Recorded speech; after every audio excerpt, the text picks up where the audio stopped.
This program is brought to you by Emory University.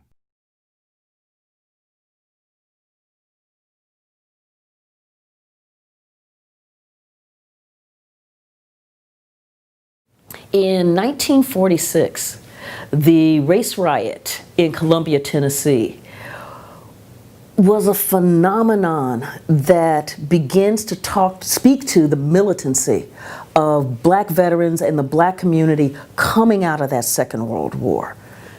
What happened is, and many of these things start off as something really simple. What happened was a woman named Gladys Stevenson, a black woman, wanted to get her radio repaired.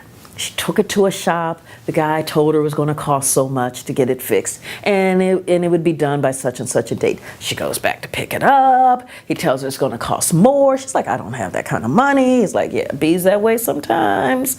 And so they go back and forth, back and forth. Then he sells her radio, and then he tells her it's going to cost more for her to get it back from the guy that he just sold it to.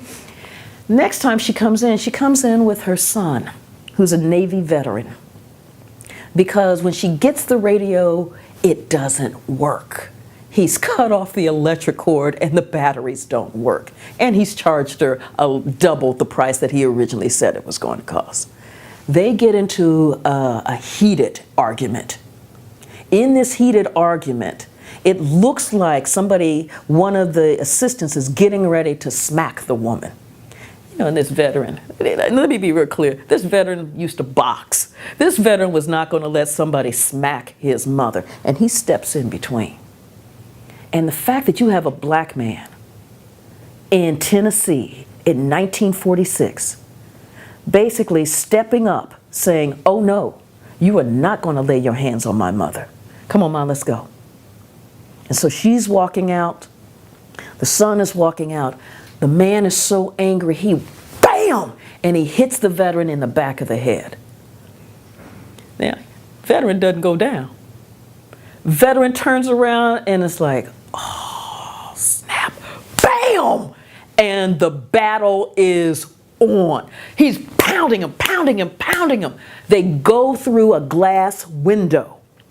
This is 1946. You get a black man hitting a white man, going through a glass window. As they go through the glass window of the radio shop, whites are around looking, going, what is this? What is this? And so a few more whites go in there to try to beat on the veteran because, my God, you've got a black man hitting a white man. This is absolutely criminal. Well, when the mother sees folks attacking her son, she's like, oh, that's my baby boy. Now, that's my baby boy. She comes after him she picks up one of those shards of glass and she starts slashing. They both get pounded. They both get arrested.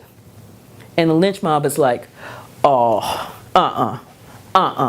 We're going to have to do something here. These folks have gotten a little too uppity. Who do they think they are? Talking back and hit. Did you see what they did to poor Bo over there? Oh, that unacceptable. Unacceptable. And you start getting this milling around of the crowd around the jail. Well, the black community sees the milling around, starts hearing the word, we're going to get a rope, we're going to get a rope, we're going to get a rope. And they start moving. They work to get the son and the mother out of Columbia, Tennessee. The lynch mob is coming. Black folks start organizing. Because one of the things, we think of like Martin Luther King and nonviolence, but one of the things is that there has been a tradition in the black community of self-defense. And so what they do is they get their shotguns, because remember, this is the South, everybody's got a gun. They get their shotguns, they get their rifles, they get their pistols, and they start taking up purchase on top of the buildings in the black community, the area known as the Bottoms or Mink Slide. And so as whites start pouring in, and there was one guy, he was just going to burn down the black businesses. So it reminds you of Tulsa, going to burn down the black businesses. And he comes in there with his buddies and a can of gasoline, and he starts trying to zigzag and pour the gasoline. And all of a sudden, the black guys on top of the roof start shooting him. Bam! Bam! It's like, did black folks just shoot at white folks? Did we just get shot? Wait a minute. I'm wounded. I just got shot. What? So the wounded whites get pulled out, and it's like, oh my God, what are we going to do? What are we going to? And the crowd is coming. The crowd is coming. Now the sheriff is first in there going, okay, boys, now you just need to settle down. We'll handle this. And the crowd is like, no, no, no. Call in the Tennessee National Guard, the Tennessee State Guard.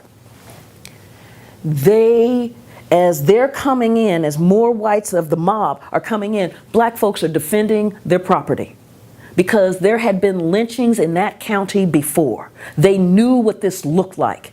And this is 1946. You had veterans up on those roofs. They had taken down the Nazis. They weren't having it. For them, this was a new day. And even though they had been systematically cut out of the GI Bill, and part of that, let me describe that piece, being cut out of the GI Bill. It was passed in 1944, and it opened up a range of opportunities to veterans. It opened up housing opportunities, so through the VA loans. It opened up education, so a full ride through college for veterans. But the way that the law was written was that although it's a federal law and it's written race neutral, in the language is that it will be administered by the states. And so when you're looking at these Jim Crow states that cannot fathom that a black man should have access to education, what you're getting are these veterans who are watching these opportunities pass them by. And the thing that they're going to do at the bare minimum is to protect their homestead, to protect their community, and to protect one of theirs. And so as whites are coming in, these veterans are shooting back. So when the sun comes up, the state troopers move in. And I mean, they moved in with machine guns. Moved in and started rounding up. They call you were brave last night. Are you brave this morning? Because we're getting ready to take you down. At the very end, you get beatings, shootings. About 25 African Americans are arrested for attempted murder. Now, I see self-defense. What Tennessee saw was attempted murder for shooting at the guys who were trying to burn down the black neighborhood, for shooting at the mob that is trying to go in and destroy the black neighborhood. Well, these Tennessee stormtroopers basically did that as they went rummaging through the black business section, looking for the guns, looking for the rifles. Well, they weren't finding too much. And none of the ballistics were matching up. But in the trial that happened, I mean, the trial itself becomes fascinating because as the lynch mob is forming and as it's very clear that the bullets are flying, somebody calls into Nashville and says, alert the NAACP, we're in trouble down here. The NAACP then sends its attorneys to help these 25 black men who have now been arrested for attempted murder, charged, indicted for attempted murder. The defense was absolutely brilliant. I mean, brilliant. Z. Alexander Luby, who was the black attorney out of Nashville, one of the first things he did was to begin to challenge the jury. You know, what they call that voir dire process, where it's like, do you have any biases against black folks? Do you really think that you can be fair and impartial? No. Next. Do you really? Next. Are you a member of the Klan? Well, yeah, next. I mean, and so to find them, you can't make this stuff up. So by the time they were able to get 12 jurors who could be impartial, and then because the state's case was so weak, they didn't have the evidence. And Z. Alexander Luby is arguing, this is self-defense. This is one of the basic rights that we know of as Americans. We honor this, we cherish this. In the first round, 23 of the 25 men were found not guilty. Yeah. Now you had the other two. Thurgood Marshall, from the head office of the NAACP, comes down to take part in this case for the final two. They, again, laid out a brilliant, beautiful strategy. It so infuriated the law enforcement folks in Columbia, Tennessee.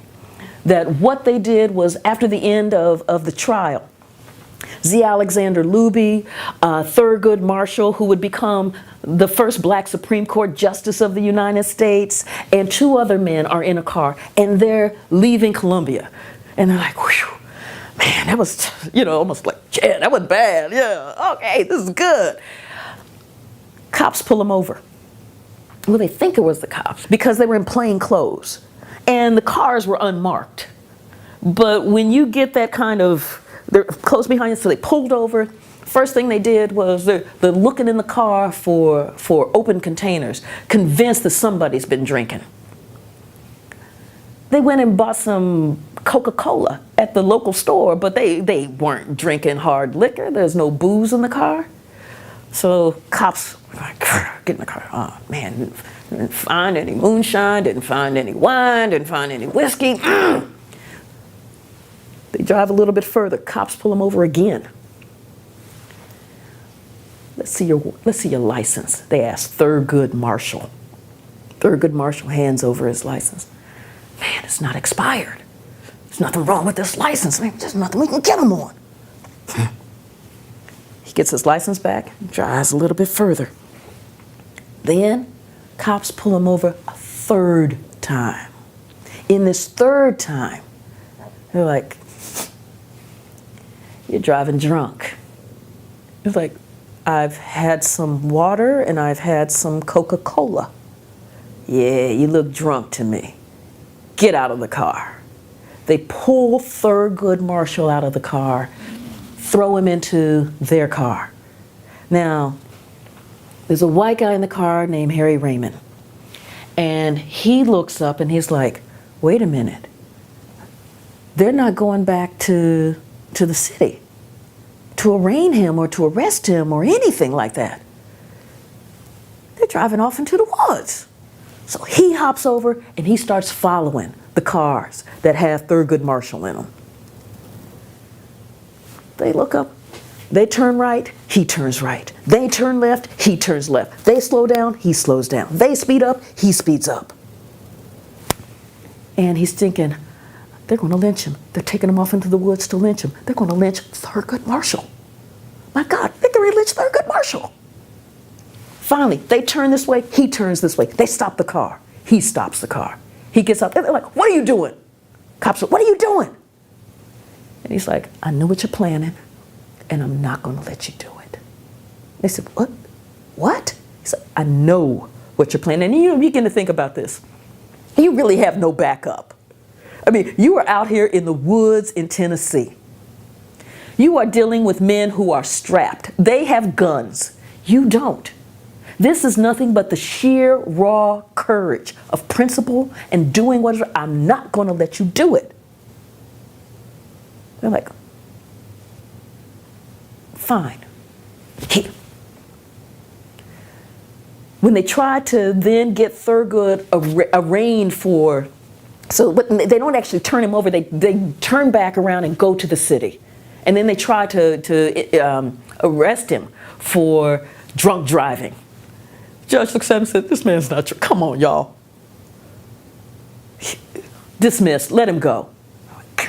But in that one moment, you in fact see so much about the role of law enforcement in the South that doesn't enforce the law. Another strain of law enforcement is like, come on, y'all. There's some element of the Constitution we have to uphold.